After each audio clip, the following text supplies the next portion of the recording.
ইসলামেরি সওদা নিয়ে আসছে ধরাই রমজান। ভোরের আগে নিয়ত বাঁধো, ভুল করো না মুসলমান। ইসলামেরি সওদা নিয়ে আসছে ধরাই রমজান। ভোরের আগে নিয়ত বাঁধো, ভুল করো না মুসলমান। রমজানেরই 30 রোজা, মাফ হবে তোর পাপের বোঝা। মাসুম শিশুর মতো আল্লাহ জীবন তোমায় করিবে দান।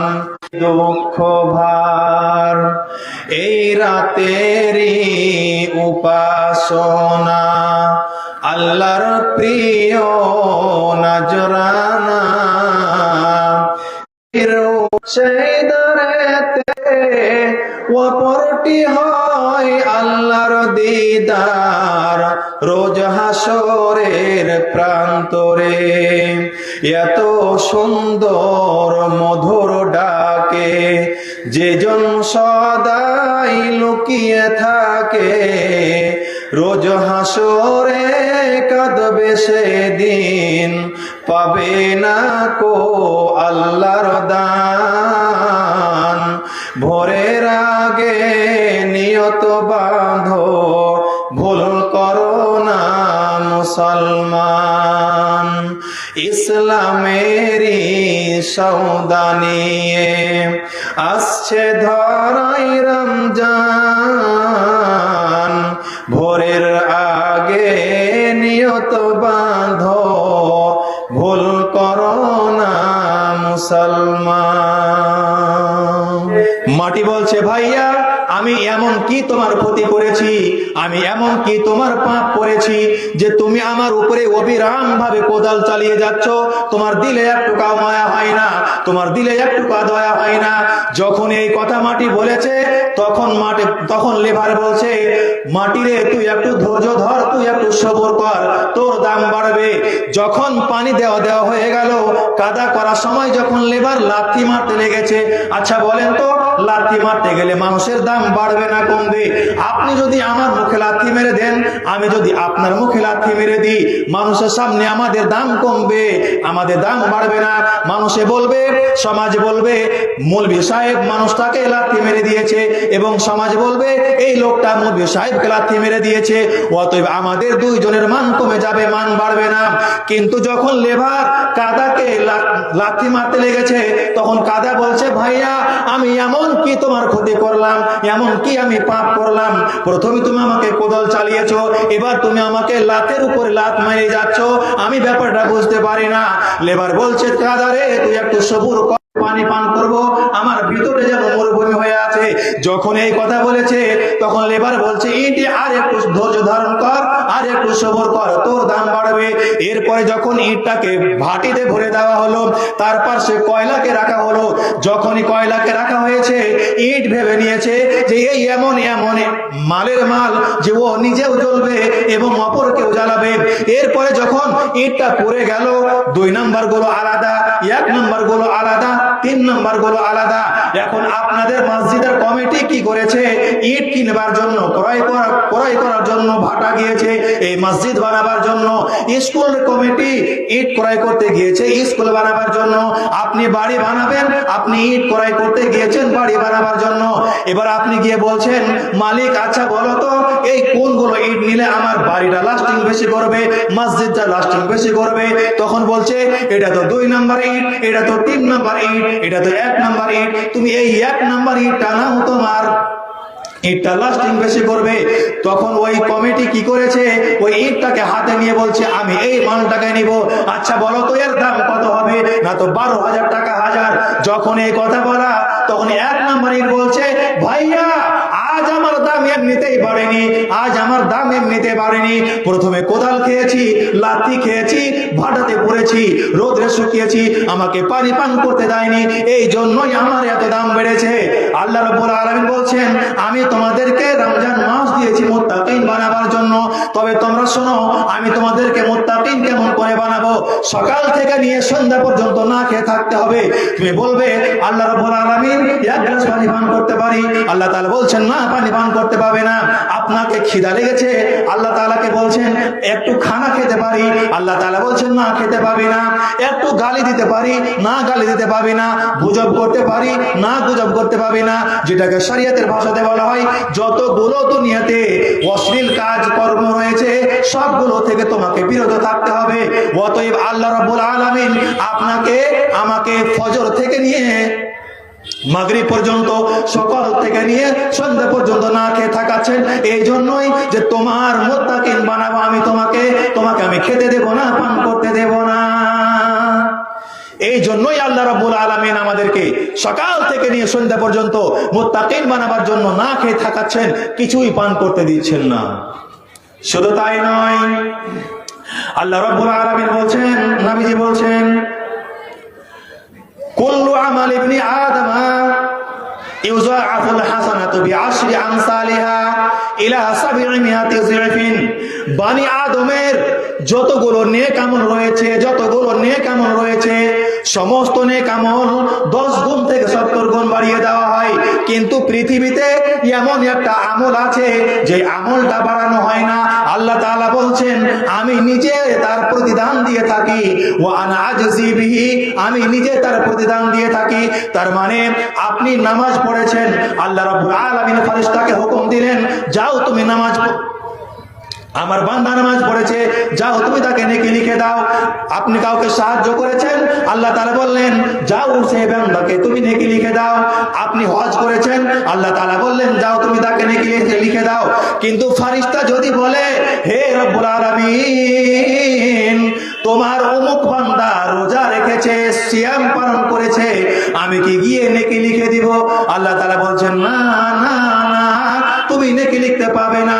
কেন পাবে না? ও যে না খেয়ে আছে, সকাল থেকে সন্ধ্যা পর্যন্ত না খেয়ে আছে, ও আমার জন্যই না খেয়ে আছে। অতএব ওয়ানা আজজি বিহি, আমি তাকে নেকি লিখে দেব, আমার ইচ্ছা মতো তাকে আমি নেকি দিব। সুবহানাল্লাহ। তাহলে আল্লাহ রাব্বুল আলামিনের নিকটে এই ইবাদতটি কত গ্রহণযোগ্য যে আল্লাহ রাব্বুল আলামিন নিজের হাতে, স্বয়ং নিজের হাতে বান্দাকে পুরস্কার দেবেন। কেন দেবেন? বলছেন, ইয়াদাউ শাহওয়াতাহু ওয়া তাআমাহু মিন আজলি, তার মনের ইচ্ছা, বাসনা, আকাঙ্ক্ষা এবং যতগুলো কাজ কর্ম রয়েছে অশ্লীল কাজ, সব থেকে বিরত থাকছে শুধু আমার জন্য। অতএব আমি তাকে নেকি লিখে দেব। কিভাবে আমরা আল্লাহর জন্য থাকি? একটি কথা বলি, সারা দুনিয়াতে যতগুলো আমল রয়েছে সব আমল লোক দেখানো হতে পারে, কিন্তু এমন একটি আমল আছে যেই আমলটি লোক দেখানো হয় না, শুধু আল্লাহকে দেখানোর জন্য হয়, আল্লাহকে রাজি করার জন্য হয়, আল্লাহকে সন্তুষ্ট করার জন্য হয়। সেই আমলটি কি ভাই? এই রমজান মাস। আপনি বলবেন আমি বাড়িতে খেয়ে নেব আর মানুষের সামনে বলে বেড়াবো আমি রোজাদার, আমি রোজাদার, আমি রোজাদার। এটা কি হবে? হবে না। কেন হবে না? আমি একটা আপনাকে উদাহরণ দিই, যে আল্লাহ রাব্বুল আলামিন কেন বলছেন যে এ আমার জন্য না খেয়ে আছে। আমি তো মানুষ দেখানো হতে পারি, আমি সকালে খেয়ে নিলাম, আবার দুপুরে লুকিয়ে খেয়ে নিলাম, কেউ দেখতে পেল না, কিন্তু আল্লাহ রাব্বুল আলামিন আমাকে দেখতে পাচ্ছেন।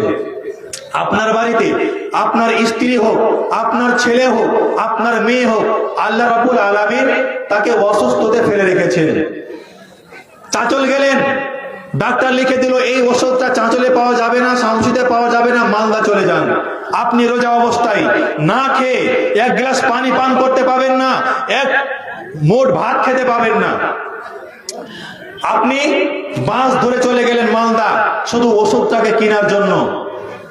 বিকালে বাড়ি আসছেন, বাড়ি যে আসছেন তো আপনার অন্তরটা, আপনার ভিতরটা একেবারে মরুভূমি হয়ে আছে। পিপাসার জন্য আপনি কথা বলতে পারছেন না, আপনার মুখে থুতুগুলো আঠা আঠা হয়ে যাচ্ছে। আপনি বাড়িতে এসে আপনার স্ত্রীকে অর্ডার করলেন, বিবি একটু পানি চেপে দাও, গোসল করব। আপনার কথা শুনে আপনার বিবি পানি চেপে দিল, আপনি কি করলেন? গামছা নিয়ে এবং লুঙ্গি নিয়ে গোসল করতে চলে গেলেন। আপনি যে মাথাতে পানি ঢালছেন, ওই মাথার পানিগুলো আস্তে আস্তে মুখ দিয়ে বইয়ে বইয়ে বইয়ে বইয়ে আপনার পা পর্যন্ত চলে যাচ্ছে। আপনি এটা অনুভব করছেন যে আমার শরীরটা ঠান্ডা হয়ে গেল পানিতে, কিন্তু ভিতরটা যেন মরুভূমি হয়ে আছে। আপনি যখন পানি ঢালছেন, আপনার মুখের উপর দিয়ে যখন পানিটা বইছে, আপনি যখনই মুখের উপরে পানিটা এসছে, আপনি ঠোঁটটাকে চিপে ধরেছেন। কেন চিপে ধরেছেন? যে আপনার মুখে যেন পানিটা না ঢুকে যায়। আপনি ইচ্ছা করলে ওই সময় আপনি এক গ্লাস পানি পান করতে পারতেন, যে আপনাকে কোনো মানুষ দেখতে পেত না, কিন্তু আপনার একটা ভয় জেগে গেছে যে আমি যে পানি পান করব, সারা পৃথিবীর মানুষ তো আমাকে দেখতে পাবে না, কিন্তু আল্লাহ রাব্বুল আলামিন যে আমাকে উপর থেকে দেখছেন, এই আল্লাহ রাব্বুল আলামিনের ভয়ে আপনি পানিটা পান করছেন না, মুখটাকে বন্ধ করে নিচ্ছেন। ওই সময় আল্লাহ রাব্বুল আলামিন খুশি হয়ে যান যে এই আমার হচ্ছে এক নাম্বার বান্দা, যে বান্দা মুখটাকে চিপে ধরেছে, শুধু পানিটাকে ভিতরে যেতে দিবে না তার জন্য, যে আমি একজন নিগাহবান রয়েছি তার জন্য। এই জন্যই সিয়ামটাকে মানুষ দেখানো বলা যায় না এবং যাবে না। এরপরে আর একটু আগিয়ে যাই। লিসসাইমি ফারহাতানি, যারা রোজাদার ব্যক্তি তাদের জন্য দুইটি খুশি, একটি যখন ইফতার করতে বসে, আর একটি আল্লাহ রাব্বুল আলামিনের সাক্ষাতের সময়। তারপরে আরেকটা বলি, এটা আমাদের মধ্যে খুব অবিচল হয়ে আছে, তা হলো এই যে আমরা তো রমজান মাস পালন করি, কিন্তু আমাদের মুখের ব্যালেন্স গুলো ঠিক হয় না। যেটা কথা বলতে হবে সেটাও বলছি, যেটা কথা বলতে হবে না সেটাও বলছি। তো নবীজি বলছেন, তোমাদের মধ্যে যখন কেউ রমজান মাসে রোজা রাখবে, ফালা ইয়ারফুস ওয়ালা ইয়াসখাব, সেই যেন মুখ দিয়ে অশ্লীল বাক্য বের না করে, এবং সেই যেন বিবাদ ফাসাদ ঝগড়া সৃষ্টি না করে। শুধু তাই নয়, আবার নবীজি বলছেন, ফাইন সাব্বাহা আহাদুন আও কাতালাহু, কেউ যদি তোমাকে বিরক্ত করে, কেউ যদি তোমাকে গালি দেয়, কেউ যদি তোমার সঙ্গে ঝগড়া করতে চায়, তুমি তাকে উত্তর দিতে যেও না, তুমি তাকে পাল্টা জবাব দিতে যেও না, তুমি শুধু একটা কথা বলে দাও, ইন্নী রুম সাইমুন, ভাইয়া আমি রোজা অবস্থায় আছি, আমি সিয়াম অবস্থায় আছি, অতএব তুমি আমাকে যা বলছো, তুমি আমাকে মাগরিব পর বলবে, আমি তোমাকে উত্তর দিতে যাব, কিন্তু আমি সাইম থাকা অবস্থায়, রোজাদার থাকা অবস্থায় আমি তোমার সঙ্গে তর্ক বিতর্ক করব না। কেন এই কথা হয়েছে? আমরা সবাই জানি মারিয়াম আলাইহিস সালামের পুরুষ ছিল না, তার বিবাহ হয়নি, তাকে কোনো দুনিয়ার তাকে পৃথিবীর মানুষ স্পর্শ করেনি, তা সত্ত্বেও তার পেটে হযরতে ঈসা আলাইহিস সালামকে দান করেছিলেন। যখন ঈসা আলাইহিস সালামকে দান করলেন, মারিয়াম আলাইহিস সালামকে সুসংবাদ দেওয়া হলো, মারিয়াম তোমার পেটে একজন আসছেন, যিনি আসছেন তিনি নবী হবেন, এমনি নয়। যখন এই কথা শোনা, মারিয়াম আলাইহিস সালাম বেকুল হয়ে গেলেন, এটা হতে পারে কিভাবে? আমার তো বিবাহ হয়নি, আমাকে তো দুনিয়ার কোনো মানুষ স্পর্শ করেনি, আমি তো কাউরি কাছে রাত কাটাইনি, তাহলে আমার পেটের সন্তান আসে কিভাবে? আল্লাহ তাআলা তাকে ইশারা করেছিলেন, শোনো, তোমার যখন ঈসা আলাইহিস সালাম যখন তোমার পেট থেকে ভূমিষ্ঠ হবে, তোমাকে লোকেরা ছিচ্ছি করবে, তোমার মান সম্মানকে নিয়ে ছিনিমিনি খেলবে, তোমার মান সম্মানকে নিয়ে হানি করবে, তোমাকে লজ্জিত করবে, সমাজের সামনে তোমাকে ছোট করবে। তখন তুমি একটি কথা বলে দেবে, ফানাযারতু লির-রাহমানি সাওমা, আমি আল্লাহ রাব্বুল আলামিনের জন্য, রহমানের জন্য রোজা রাখার মানবতা করেছি, ফালান উকাল্লিমাল ইয়াওমা ইনসিয়া, আজ আমি তোমাদের সঙ্গে কথা বলবো না। কেন এই কথা ইশারা করেছিলেন? যে মানুষরা তাকে লজ্জিত করবে তাই। আর আমি একটি হাদিস আপনাকে শোনাই, তাহলে বুঝতে পারবেন রমজানের ফজিলত কত। নবীজি বলছেন, ইযা কানা আউয়ালু লাইলাতিন মিন শাহরি রমাদান যখন রমজান মাস প্রথম রাত্রি হয়, সুফিদাতিশ শায়াতিন, সে সময় শয়তানকে জিনজির দ্বারা আবদ্ধ করা হয়, ওয়ামারাদাতুল জিন্নি, এবং জিনদেরকেও আবদ্ধ করা হয়। আপনি বলবেন মৌলানা সাহেব, যদি রমজান মাসে শয়তানকে বেঁধে দেওয়া হয়, শয়তানকে যদি জিনজির দ্বারা আবদ্ধ করা হয়, তাহলে মানুষ আবার গুনাহ করে কিভাবে?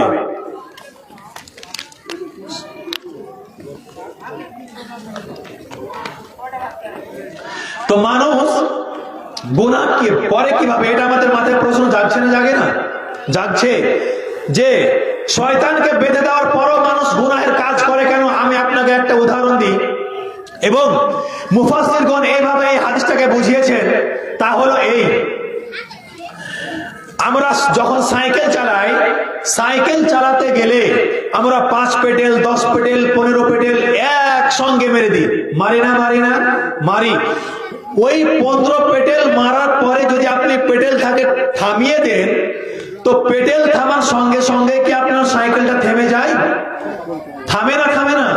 একটু হানা বলেন, তাহলে বুঝতে পারবো। থামে না। কেন থামে না? এই যে আপনি 5 পেডেল 10 পেডেল একসঙ্গে মেরেছেন, আর মারার কারণে যে আপনার গতিটা লেগেছে সাইকেলে, এই গতি পর্যন্ত আপনার সাইকেলটা চলছে পেডেল থামিয়ে দেওয়ার পরও। এবার মা বোনদেরকে আর একটা কথা বলি, মা বোনেরা এই ব্যাপারে বেশি বুঝবেন। মা বোনেরা, শফি হাজি 1000 টাকা দান, কবুল করে তুমি 500 বাহান মিটাও তার মনের আরমান। তো বলছিলাম, মা বোনের একটি উদাহরণ দিয়ে দিই। যখন মা বোনেরা পানিকে গরম করে চুলাতে যখন জাল দেয়, তো ওই পানিটা যখন গড়গড়ে হয়ে ফুটে যায়, একবারে ভালোভাবে গরম হয়ে যায়, মা বোনেরা কি করে? নিজের আঁচল দিয়ে হাঁড়িটাকে নামিয়ে নেয় চুলা থেকে। আচ্ছা বলেন তো, চুলা থেকে নামিয়ে নেওয়ার সাথে সাথেই পানিটা কি ঠান্ডা হয়ে যায়, না কিছুক্ষণ গরম থাকে? কিছুক্ষণ গরম থাকে। কেন? এই যে আমি জাল দিয়েছি, এই জাল দেওয়ার যে হিটটা ছিল, এই হিট যতক্ষণ পানিতে থাকছে ততক্ষণ পানিটা গরম। তো এইভাবেই আমাদেরকে বুঝিয়েছেন যে শয়তান তোমাদের পিছনে 11 মাস ধরে গোলামি করেছে। শয়তান 11 মাস ধরে তোমাদের পিছনে মেহনত করেছে, পরিশ্রম করেছে, যার কারণে ওই 11 মাসের গতিটা তোমাদের 1 মাসে গুনাহ হতে থাকে, ছোট বড় গুনাহ হতে থাকে। তবে খুব যে আমরা অন্য মাসে যে পরিমাণে গুনাহ করতাম সেই পরিমাণে গুনাহ হচ্ছে না, এটা ঠিক, কিন্তু গুনাহ হচ্ছে এই জন্যই যে আমাদের গতিটা এখন পর্যন্ত আমাদের শরীরে থাকে, তাই আমাদের দ্বারাতে গুনাহ হয়। তারপরে যখন রমজান মাস এসে উপস্থিত হয়ে যায়, আসমানের দরজা খুলে দেওয়া হয়, জান্নাতের দরজা খুলে দেওয়া হয়, জাহান্নামের দরজা বন্ধ করে দেওয়া হয়। এবার কি করেন? নবীজি বলছেন, ওয়ায়ুনাদি মুনাদিন, এক ফেরেশতা উপর থেকে আহ্বান করে বলেন, ইয়া বাগিয়াল খায়রি আকবিল, হে কল্যাণ করেরা, হে ভালো কাজ করনে ওয়ালারা, হে নেক আমল কাজ করনে ওয়ালারা, তোমরা শোনো, তোমরা আরো আগে বাড়ো, আকবিল, তোমরা এগিয়ে যাও। কেন এগিয়ে যাও? তোমাদের সামনে জান্নাত রয়েছে, জাহান্নামের দরজা বন্ধ করে দেওয়া হয়েছে, অতএব তোমরা আগে বেড়ে যাও। ইয়া বাগিয়াল শাররি আকসির, হে ওয়াকল্যাণ করেরা, হে হারাম কাজ করনে ওয়ালারা, হে মদ পানকারীরা, হে জুয়া খেলনে ওয়ালারা, হে নামাজ ত্যাগ করনে ওয়ালারা, তোমরা শোনো, তোমরা যা গুনাহ করেছো, আর তোমরা গুনাহের কাজ করতে যেও না, তোমরা সেখানেই পাকে থামিয়ে দাও। কেন? তোমরা শোনো, এই মাসে অনেক মানুষকে জাহান্নাম থেকে মুক্তি দান করা হয়, এই মাসে অনেক মানুষকে জান্নাত দেওয়া হয়, ওয়ালিল্লাহি মুতাকাউ মিনান নার, এই মাসে অনেক মানুষকে জাহান্নাম থেকে মুক্ত করা হয়, অনেক মানুষকে জাহান্নাম থেকে মুক্ত করা হয়। যার জন্যই ফেরেশতা আহ্বান করে বলেন, যারা ভালো কাজ করছো তারা আগে যাও, আরো এগিয়ে যাও, যারা খারাপ কাজ করছো তারা থেমে যাও, আর আগে বাড়তে যেও না। কোন মানুষ যদি নিজের পাপকে ক্ষমা করাতে চায়, তাহলে আল্লাহ রাসূল 3টি অপশন বলেছেন। এই 3টি অপশনের মধ্যে যদি আপনি একটি করতে পারেন, তাহলে আপনার সারা জীবনের সাগিরা গুনাহ মাফ হয়ে যাবে। তা হচ্ছে কি? নবীজি বলছেন, মান সামা রমাদান ঈমানান ওয়া ইহতিসাবান গুফিরা লাহু মা তাকাদ্দাম তাকাদ্দামা মিন যামবি। কোন ব্যক্তি যদি ঈমানের সাথে নেকির উদ্দেশ্যে এই মাসের সিয়ামকে পালন করে, গুফিরা লাহু মা তাকাদ্দামা মিন যামবি, তার সমস্ত সাগিরা গুনাহ মাফ হয়ে যাবে। ওয়া মান কামা রমাযানা ঈমানান ওয়া ইহতিসাবান গুফিরা লাহু মা তাকাদ্দামা মিন যামবি। কোন ব্যক্তি যদি এই রমজান মাসে রাত্রিতে কিয়ামুল লাইল করে, তাহলে তার সমস্ত গুনাহকে মাফ করে দেওয়া হবে। আসসালামু আলাইকুম। নিয়মিত ইসলামিক ভিডিও পেতে সাবস্ক্রাইব করুন আমাদের ইসলামকে জানার চ্যানেলটি, আর ভিডিওগুলো ফেসবুক বা যে কোনো জায়গায় শেয়ার করে ছড়িয়ে দেন ইসলামের সশত বাণী।